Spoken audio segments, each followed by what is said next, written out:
Welcome to Alive News. I'm Khadija Ibrahim. Here are the top stories making news this hour. Federal government may sell 11 electricity distribution companies under new amendment bill. APC opposes opposition's proposal for single-day elections in 2027. Federal government launches crackdown on MDAs over 300% surge in impressed claims. Now the news in detail.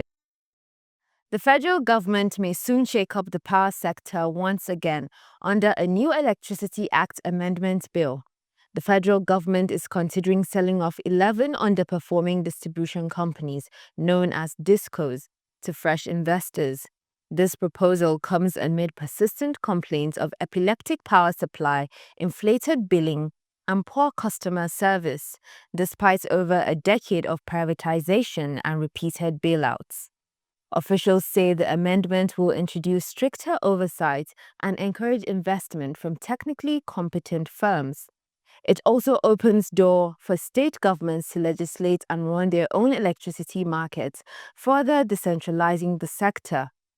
Energy analysts have welcomed the reform in principle, but warn that selling DISCOs alone won't solve deeper structural problems like outdated transmission systems, regulatory gaps, and a lack of metering. The bill has passed its first reading at the National Assembly, with further debates expected in the coming weeks. While the move has been described by some lawmakers as a long overdue course correction, there are also concerns about transparency and political interference in the sale of the distribution companies. Civil society groups are urging the National Assembly to ensure open bidding processes that prioritize performance and service delivery over political affiliations. The current DISCOs were privatized in 2013 under the Goodluck Jonathan administration, with the hope that private ownership would improve efficiency. However, nearly 12 years later, millions of Nigerians still receive less than 6 hours of electricity a day, while others remain completely off-grid.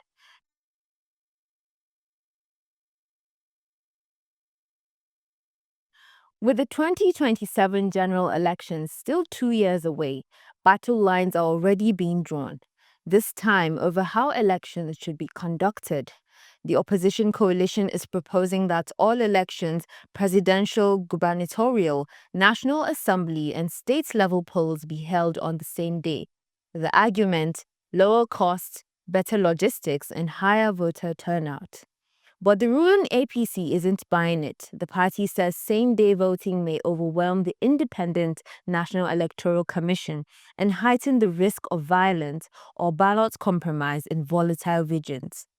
Civil society groups have weighed in, noting that other large democracies like Brazil and Indonesia conduct one-day polls successfully. They argue Nigeria must modernize its electoral process and reduce voter fatigue. INEC has yet to comment officially, but sources say internal reviews are ongoing. Political analysts say the growing debate reflects deeper tensions over Nigeria's electoral credibility and public trust in the process. Critics of staggered elections argue that holding polls weeks apart gives the ruling party an undue advantage, as early wins may sway later outcomes, either by influencing voter psychology or emboldening electoral malpractice. Meanwhile, the Center for Democracy and Development, CDD, has urged the National Assembly to hold public hearings before making any decisions. In a statement, the group warned that any change to Nigeria's electoral structure must be people-driven, not politically convenient.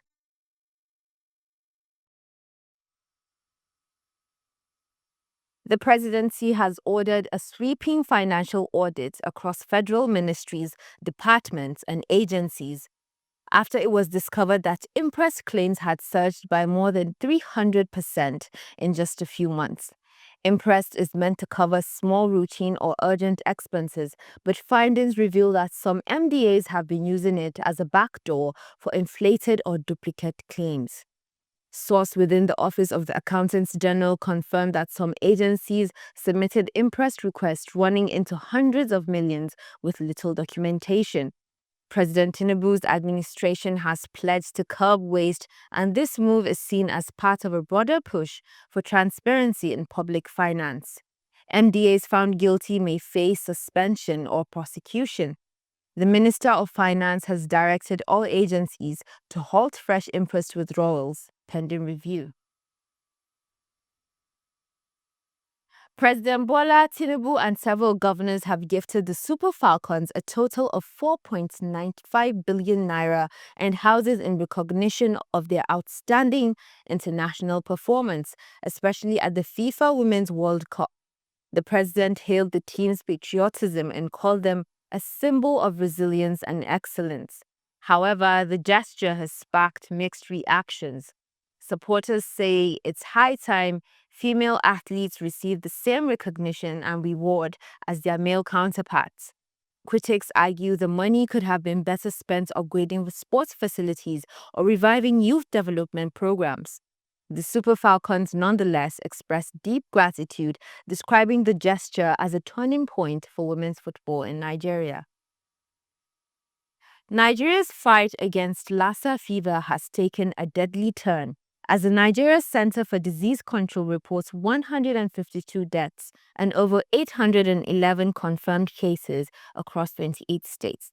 The hemorrhagic fever spread mainly through exposure to infected rodents or contaminated food is especially dangerous in rural communities with poor sanitation. Health officials are urging the public to store food in sealed containers, avoid contact with rats, and seek immediate medical care if symptoms arise, typically fever, vomiting, and internal bleeding. The NCDC has deployed emergency response teams to several states and says efforts are underway to contain the outbreak before it spirals further. A national campaign focused on improving citizen engagement has officially kicked off with a 2-day interactive session in Kaduna. The event, organized by the Sir Ahmadu Bello Foundation, is themed Assessing Electoral Promises, Fostering Government-Citizen Engagement for National Unity. The session brings together governors, ministers, and political appointees from northern Nigeria to engage directly with members of the public. The goal is to create an open platform where government officials can explain the policies and programs of the Bola Ahmed Tinubu administration, while citizens have the opportunity to ask questions, raise concerns, and hold leaders accountable.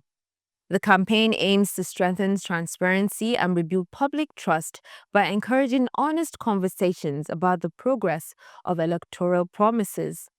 Organizers say this initiative will continue across different parts of the country, making citizen engagement a permanent part of Nigeria's democratic culture.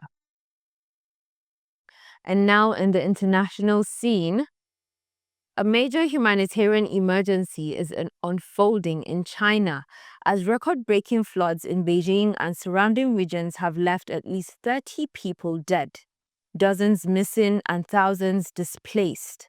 Authorities say the worst rainfall in more than 140 years overwhelmed the capital city's drainage systems, causing massive waterlogging, landslides, and building collapses in both urban and rural districts.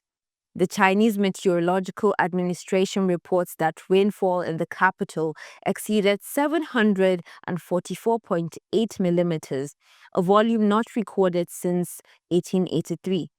Residents were seen clinging to rooftops, being ferried through brown floodwaters in front-end loaders, and wading through submerged roads. Chinese President Xi Jinping has ordered military deployment and full-scale emergency response efforts, calling the situation grave and unprecedented. Relief camps have been set up and helicopters have been deployed to drop food and medical supplies into areas cut off by floodwaters. Climate scientists have linked the severity of the floods to accelerated climate change and the ongoing El Niño weather pattern, which is disrupting traditional rainfall systems across Asia. Urban planning experts also warn that Beijing's rapid development has outpaced the resilience of its infrastructure, contributing to the scale of the damage. A dire famine is unfolding in the Gaza Strip, with United Nations-backed food security experts warning that starvation is already claiming lives in what they describe as a catastrophic collapse of humanitarian systems. In a chilling update, the Integrated Food Security Phase Classification, a global famine monitoring body, confirmed that the highest level food emergency is now playing out in real time, especially in northern Gaza. Malnutrition is rampant, according to the World Food Programme (WFP).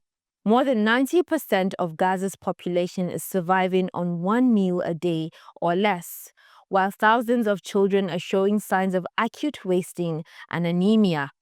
The ongoing conflict between Israel and Hamas, alongside border closures, has halted the flow of food, medicine, and humanitarian aid into the besieged territory.